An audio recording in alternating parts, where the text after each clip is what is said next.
শুধু বিচারকই না, সর্বোচ্চ আদালতের একজন জুরিস্ট বটে, কিন্তু আপনি কি সত্যি এটি বলছেন যে সরকার এটি চেয়েছিল?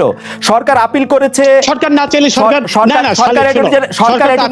সরকার অ্যাটর্নি জেনারেলকে এই মানে এই ব্রিফই দেয় নাই যে কোটা বাতিলের পক্ষে গিয়ে কথা বলো। এই ব্রিফ দিয়েছে আন্দোলন শেষ হওয়ার পরে 18 আগস্টের পরে। প্লিজ তুমি পিটিশনটা দেখো, পিটিশনের অ্যাটর্নি জেনারেল সর্বোচ্চ আইন কর্মকর্তা গেছিল, সেখানে কোনো ডেপুটি অ্যাটর্নি জেনারেল বা অতিরিক্ত অ্যাটর্নি জেনারেল যায়নি। সেখানে আপিল করেছিল সেই হাইকোর্টের রায়, অর্থাৎ কোটা বাদ করার প্রার্থনা নিয়ে আপিল করেছিল। তো এই যে এই ঘটনার পর তো এই ব্যাপারে আর দ্বিমত পোষণের কোনো অবকাশই থাকে না। সরকার চেয়েছিল এই কোটা বাদ করতে, কিন্তু এই সাধারণ ছাত্ররা তো এটা বুঝতে পারেনি। সাধারণ ছাত্রদের বোঝানো উচিত ছিল যে এটি সরকারের হাতে নয়, এটি আপিল বিভাগের হাতে। কারণ সাধারণ ছাত্রকে না, অনেক জ্ঞানী গুণী লোকও কিন্তু জানে না যে সরকার আর সুপ্রিম কোর্ট সম্পূর্ণ আলাদা দুটি সত্তা। সুপ্রিম কোর্ট সরকারের অংশ নয় এবং সুপ্রিম কোর্টের বিচারপতিরাও সরকারের কর্মকর্তা নয়। এই জিনিসগুলো বোঝানো হয়নি, তাদের বোঝানো হয়েছিল। আপনি এটি বলছেন, প্রধানমন্ত্রী 14 জুলাই বলেছিলেন যে আদালতের নির্দেশ অনুযায়ী আমার কার কিছু করার নাই। পরে দেখা গেল যে অনেক কিছু করার আছে। 18 জুলাই অ্যাটর্নি জেনারেলকে বলা হলো যে স্পেশালি ছুটির দিনে এসে এগিয়ে নিতে। আমি বলি আইনমন্ত্রী আনিসুল হক সাংবাদিকদের বললেন কবে? 18 জুলাই বললেন। শোনো খালেদ, না যেদিন না, তার আগে তো হাইকোর্টের রায়ের কপি না পাওয়া পর্যন্ত তো সেই সুযোগ ছিল। হাইকোর্টের রায় পাওয়া গেল 14 জুলাই পেয়েছে। না 14 জুলাই পাওয়ার পরে ইমিডিয়েটলি তারা এগিয়ে নিয়েছে, কিন্তু ইমিডিয়েটলি না, 18 জুলাই নিয়েছে। জাস্টিস চৌধুরী 18 জুলাই এগিয়ে নিয়েছে। না, আগে 18 জুলাই আগিয়ে নিয়েছে। যখন এটি তো একটা প্রক্রিয়ার ব্যাপার। হাইকোর্টের রায় পেল, সেটি জমা দিল, সেখানে তারা লিভ টু অ্যাপিল অ্যাপ্লিকেশন করছিল। এটি একটি প্রক্রিয়ার ব্যাপার, কিন্তু তারা তো আর আপিল বিভাগের রায় তো আর খণ্ডন করেনি বা করতে পারে না। খণ্ডন করলে তো তারা আদালত অবমাননার দায়ে অভিযুক্ত হতো। যে রায় দেওয়ার আগে রায়টি হয়েছে 21 জুলাই। প্রধানমন্ত্রী 17 জুলাই জাতির উদ্দেশ্যে ভাষণে কি করে বললেন যে তোমাদের রায় পছন্দ হবে তোমাদের? How could she no? না, আশা করি পছন্দ হবে এই কথা বলেছে। কারণ এখানে কথা হলো, বলেছে যে তোমার রায় প্রধানমন্ত্রী তো আর হাইকোর্ট সুপ্রিম কোর্ট পরিচালনা করে না, তাই না? কথা হলো এই কথা তো মনে হচ্ছে যে মোটেও প্রধানমন্ত্রী ওই ধরনের কোনো কথাই বলেনি। এইভাবে টুইস্ট করাটা তো ঠিক না। শোনো, এইখানে কথাটা হলো যে সরকারকে তো অপেক্ষা করতে হয়েছে যে সুপ্রিম কোর্ট কি বলে। এর বাইরে তো কিছু করার ছিল না। এর বাইরে করা মানে সংবিধানকে ই করে দেওয়া। এটা একটা বিদ্রোহের মতো, সংবিধানের বাইরে কিছু করা। জাস্টিস চৌধুরী, আপনি প্রধানমন্ত্রীর কথা শুনবেন না, আপনি কি আইনমন্ত্রীর কথা শুনবেন? আইনমন্ত্রীর কথা আইনমন্ত্রীটা তো আমি দেখবো ডকুমেন্ট। প্রধানমন্ত্রী কি বলেছে সেটা তো না, আমি দেখবো ডকুমেন্ট। অ্যাটর্নি জেনারেল ব্রিফ ছিল না এই মামলাটি পরিচালনা করার ব্রিফ ছিল না। অ্যাটর্নি জেনারেলের ব্রিফ ছিল কোটা রাখার পক্ষে। Attorney general, listen Khaled, don't confuse things, বুঝছো? অ্যাটর্নি জেনারেল যে পিটিশনটা করেছে সেই পিটিশনের কপি আমি দেখেছি। সেই পিটিশনে তারা চেয়েছে যে হাইকোর্টের রায় বাতিল করা হোক, এবং সেটি ছিল তাদের পিটিশনের কথা যখন লিভ টু অ্যাপিল করলো। সেই একদম শুরুর থেকেই, এবং অ্যাটর্নি জেনারেল বারবার বলছিল যে এইটাই নিয়েই আমরা অ্যাপিলের ডিভিশনে যাচ্ছি। আইনমন্ত্রীও বলেছে এটা নিয়ে অ্যাপিল। আমি তো ডকুমেন্টের কথা বলবো। ডকুমেন্ট বলছে যে সরকার প্রথম থেকেই, এবং ইনফ্যাক্ট এই মুখের কথা আপনি গুরুত্ব দিবেন না। শেখ হাসিনার মুখের কথা আমি সেখানে যাচ্ছি না, যাওয়ার কোনো সুযোগও নেই। আমি দেখবো ডকুমেন্ট কি বলে। ডকুমেন্ট পরিষ্কার ভাষায় বলে, শেখ হাসিনা পরিষ্কার ভাষায় সংবাদ সম্মেলনে বলছেন যে তিনি কোটা চান, আর তার অ্যাটর্নি জেনারেলকে বলছেন যে কোটার বিরুদ্ধে গিয়ে ব্রিফ মানে লড়াই করো। না, আপিল বিভাগে কি দরখাস্ত করেছে সেটা আমি দেখবো। সেটা হলো ডকুমেন্টেড ব্যাপার। সেখানে অত্যন্ত স্পষ্ট ভাষায় তারা চ্যালেঞ্জ করেছে হাইকোর্টের রায়, বলেছে যে হাইকোর্টের রায় বাতিল করা হোক। সেটাই ছিল একেবারে শুরুর থেকে, সেটাই ছিল বড় কথা। এবং আমাদের একটু বলবেন যে আপনি যে ডকুমেন্টটা দেখেছেন, অ্যাটর্নি জেনারেল ব্রিফ রেডি করেছেন, যে আপিল রেডি করেছেন, সেটা কত তারিখে করা?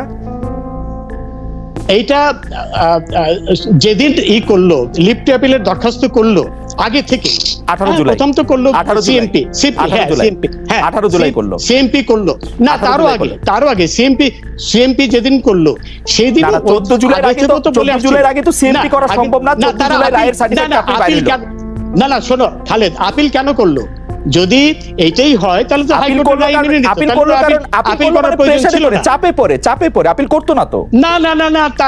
না চাপে পড়ে আপিল, এই চাপ সৃষ্টি হওয়ার অনেক আগেই আপিল করেছে সরকার। আপিল করার তো একটা সময় থাকে, সেই সময়সীমার মধ্যে তখন কিন্তু এইসব সৃষ্টি হয়নি।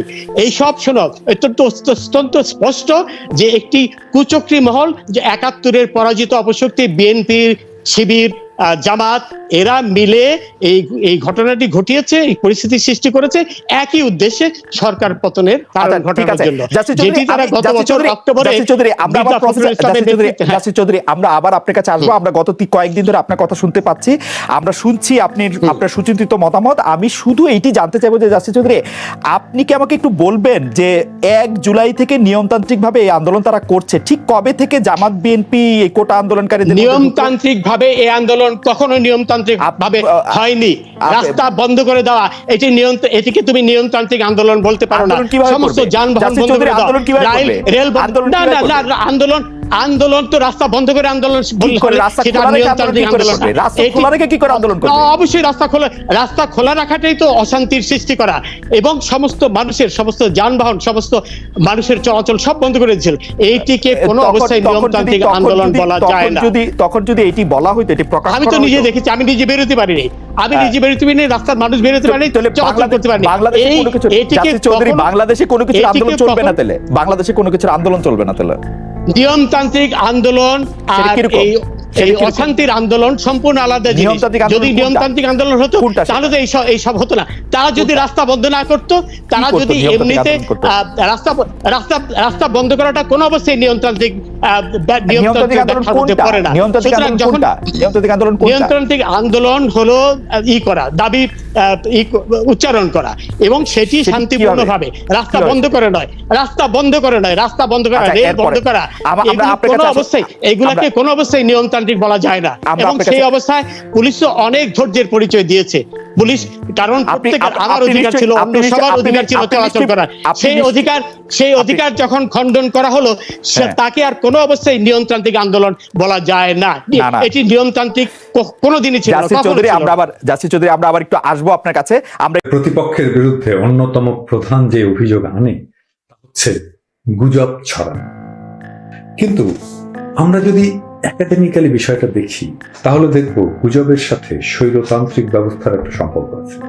আজকের স্বৈরাচারেরা টেকনোসেভে, তারা টেকনোলজি বোঝে, তাকে নিয়ন্ত্রণ করতে পারে। গুজব বা ফেক নিউজ আসলে স্বৈরাচারেরই টুল। আপনাদের নিশ্চয়ই মনে আছে, তার সমালোচনা পত্রিকা এলেই সেটাকে গুজব বলে উড়িয়ে দিত। বাশার আল আসাদ সিরিয়ার জেলে বন্দীদের মৃত্যু নিয়ে যখন অ্যামনেস্টি বিবৃতি দিল, তাকে গুজব বলেছে। মায়ানমারের জান্তা রোহিঙ্গা গণহত্যা নিয়ে আন্তর্জাতিক মিডিয়ায় ছাপা রিপোর্টকে গুজব বলেছিল। ভেনেজুয়েলার মাদুরাই আন্তর্জাতিক মিডিয়াকে দোষ দিয়েছিল এই বলে যে তারা ভেনেজুয়েলা সম্পর্কে গুজব ছড়ায়। রাশিয়ার পররাষ্ট্র মন্ত্রণালয় সিএনএনকে আনুষ্ঠানিকভাবে অভিযুক্ত করেছিল যে তারা নাকি রাশিয়ার বিরুদ্ধে গুজব ছড়ায়। গুজবের বিরুদ্ধে সব মার্কা মারা। কিন্তু গবেষণা বলছে স্বৈরাচারী গুজব ছড়ায়, আর তার বিপক্ষ শক্তিকে গুজব ছড়ানোর দায়ে অভিযুক্ত করে। চোর কিভাবে পালায় জানেন এটা? মানে চোর, পকেটমার, ছিনতাইকারী মানুষের সামনে দিয়ে পালিয়ে যায় কিভাবে, কোন কৌশলে জানেন? চোর পকেটমার যখন দৌড়ায়, তাকে যখন ধাওয়া করে সবাই, তখন সে আঙুল দিয়ে সামনে দেখায় একজনকে এমন ভাবে যেন মনে হয় আসলে সে চোর না, সে আসলে চোরকে ধাওয়া করছে। তার সামনে থাকা মানুষ বিভ্রান্ত হয়ে যায়, আর এই চান্সে চোর পালায় যায় বিদ্যুৎ গতিতে। আওয়ামী লীগ ঠিক ওই চোরের মতো, নিজেই গুজব ছড়ায়, আর সে বলে তার প্রতিপক্ষ গুজব ছড়াচ্ছে। প্রমাণ চাই? প্রমাণ দিচ্ছি। আপনাদের মনে আছে কিনা, শুধু ফেসবুক না, টুইটারও বন্ধ করে দিয়েছিল হাসিনার গুজব ছড়ানো অ্যাকাউন্টগুলো। সেগুলো পরিচালিত হতো। এই আওয়ামী লীগ যখন অন্যদের গুজব সৃষ্টিকারী বলে, তখন কেমন লাগে বলেন? মানে কতখানি নির্লজ্জ হলে এই কাজ আওয়ামী লীগ করতে পারে। তবে আওয়ামী লীগের গুজব ছড়ানিতে ওস্তাদি এটা আজকের না, এটা অনেক পুরনো, এটা আওয়ামী ঐতিহ্যের অংশ। সেই 1971 সালে গুজব ছড়ানোকে সে শিল্পের পর্যায়ে নিয়ে গেছিল। আমরা সেটা ওভারলুক করে গেছিলাম, কিছু বলিনি, কারণ সেটা মুক্তিযুদ্ধ ছিল। কিন্তু এখন তো ওভারলুক করব না, সেটা কত বড় মহৎ অর্জনের জন্য করা হয়েছে সেটা বলে লাভ নেই। গুজব গুজব, ফল যতই মিঠা হোক। এখন তো আমাদের প্রমাণ দিতেই হবে আওয়ামী লীগ গুজব ছড়াতো, এবং এটা তাদের ঐতিহ্য। দেখেন, তারা নিজেরাই গর্ব ভরে লিখেছে মুক্তিযুদ্ধে গুজবের ভূমিকা ছিল, মানে আমরা করলে ফষ্টি নষ্টি আর কৃষ্ণ করলে লীলা। সংবাদ তার কিছু নীতি আছে। সংবাদে যদি অসত্য আর মিথ্যা লেখা হয়, সেটার কোনো অ্যালিবাই হয় না, সেটা কোনো যুক্তি হয় না, সেটা কোনো কিছু দিয়েই জাস্টিফাই করা যায় না। 71-এ এরাই প্রচার করেছে শেখ মুজিব মুক্ত আছে, যখন তিনি পাকিস্তানে বন্দী। এরাই প্রচার করেছে টিক্কা খানকে মুক্তিবাহিনী মেরে ফেলেছে গুলি করে। এবং সবচেয়ে জঘন্য ঘটনা করেছিল 71 সালে আওয়ামী লীগের কর্মী বিকজ চৌধুরীর রিপোর্ট রওশনারাকে নিয়ে। সেই রিপোর্টের টাইটেল ছিল রওশনারা মৃত্যুহীন। সে লিখছে, ঢাকার রওশনারা তার অমূল্য জীবনকে অর্ঘ্য দিয়ে মানুষের ইতিহাসে চিরস্থায়ী অধ্যায় রচনা করেছে। রওশনারা ঢাকা মহিলা কলেজের প্রথম বর্ষের ছাত্রী। পাক নাজি বাহিনীর ট্যাঙ্কের আক্রমণে যখন ঢাকার নাগরিক জীবন বিধ্বস্ত, তবু মানুষের মনে বিন্দুমাত্র স্বাধীনতার ব্যাপারে অবিশ্বাস থাকেনি। তখন এই তরুণী তার বুকে মাইন বেঁধে নিয়ে রাস্তায় ঝাঁপিয়ে পড়ে ট্যাঙ্কের নিচে। গোলা বোঝাই এই ট্যাঙ্ক তীব্র গর্জনে মুখ থুবড়ে পড়ে। রওশনারা তার জীবনকে সার্থক করে তুলেছে মহৎ আত্মদানের মধ্যে দিয়ে। এইটা ছিল সংবাদ। এই সংবাদ ছড়িয়ে পড়ে বিশ্বময়। রওশনারা হয়ে পড়ে বিশ্ব গণমাধ্যমের মূল আলোচ্য বিষয়। রওশনারা পরিণত হয় অকুতোভয় বাঙালি নারীদের আদর্শ হিসাবে। দেশে বিদেশে গড়ে ওঠে অসংখ্য রওশনারা ব্রিগেড। রওশনারার এই জীবন উৎসর্গ, জ্বলন্ত আত্মত্যাগ আর দেশপ্রেম হয়ে পড়ে পুরো ভারতের আলোচনার বিষয়বস্তু। ইন্ডিয়ার স্কুল কলেজের ছেলেমেয়েরা পালন করে রওশনারা দিবস। রওশনারার নামে সংগৃহীত হতে থাকে চাঁদা। রওশনারা ব্রিগেড তহবিলে সেই সময় ভারতীয় রুপিতে জমা পড়ে 30 লক্ষ রুপি। রওশনারার নামে কলকাতায় বিপ্লব ঘটে যায়। যুগান্তর ছাপায় তার জীবন বৃত্তান্ত, পত্রের পাতায় ছাপা হয় রওশনারার জীবন বৃত্তান্ত। কে রওশনারা? ঢাকার ইডেন কলেজের ছাত্রী, বাবা পুলিশের কর্মকর্তা, সম্পর্কে শেখ মুজিবের আত্মীয়া। এটা হচ্ছে গল্পের টুইস্ট। শেষ পর্যন্ত শেখ মুজিবের আত্মীয়। শেখ বংশ ছাড়া অন্য কারো এই হিম্মত কিভাবে হবে? পত্রিকায় বলা হলো 71-এর 25শে মার্চের কালো রাতে রাজশাহীর নাটোরে নিজ বাড়িতে ছিল রওশন। উত্তরবঙ্গে প্রতিরোধ শুরু হলে মহিলাদের নিয়ে গড়ে তোলে ব্রিগেড। এক রাতে সংবাদ পায় বগুড়া সেনানিবাস থেকে পাকিস্তানি আর্মি রাজশাহীর দিকে রওনা দিয়েছে। প্রতিরোধ করতে হবে সেনাবাহিনী। সিদ্ধান্ত নিলেন বুকে মাইন বেঁধে প্রতিরোধ করবেন পাকিস্তানি আর্মি। পড়লেন প্রিয় সবুজ শাড়ি, বুকে 3টা মাইন দিয়ে উড়িয়ে দিলেন পাকিস্তানি ট্যাঙ্ক। উড়ে গেল 19 পাকিস্তানি সৈন্য। রওশনারাকে নিয়ে রচিত হলো সাহিত্য। কেউ কবিতা লিখলেন, কেউ গান, কেউ সিপিআই মানে কমিউনিস্ট পার্টি অফ ইন্ডিয়া, ওরা রওশনারা দিবস করলো, কংগ্রেস করলো রওশনারা রজনী। সে এক এলাহি কাণ্ড। 71-এ আমাদের যে মুক্তি বাহিনী যুদ্ধ করছিল, তার 2টা গোলন্দাজ ইউনিটের একটার নাম রাখা হয়েছিল মুজিব ব্যাটারি, আর একটার নাম রওশনারা ব্যাটারি। কর্নেল সাজ্জাদ জহির তিনি বলেছিলেন যে তার উপরে চাপ আসছিল যে তার সামরিক ইউনিটের নাম রওশনারার নামে করার জন্য। তিনি রাজি হননি, কারণ উনি তো আসলে আর্মির লোক। উনি তো বোঝেন এই ঘটনা ঘটতে পারে না, এভাবে সম্ভব না। এবং আসলে রওশনারা নামের একজন কলেজ ছাত্রীর ট্যাঙ্কের নিচে মাইন বেঁধে মারা যাওয়ার ঘটনা মিথ্যা, পুরোটাই মিথ্যা। রওশনারা ছিলেন সাংবাদিক বিকজ চৌধুরীর কাল্পনিক সৃষ্টি।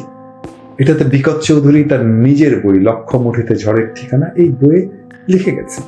তিনি লিখেছেন মুক্তি বাহিনীকে উদ্দীপ্ত করার জন্য এরকম একটি কাল্পনিক চরিত্রের তিনি সৃষ্টি করেছিলেন, কাল্পনিক ঘটনা।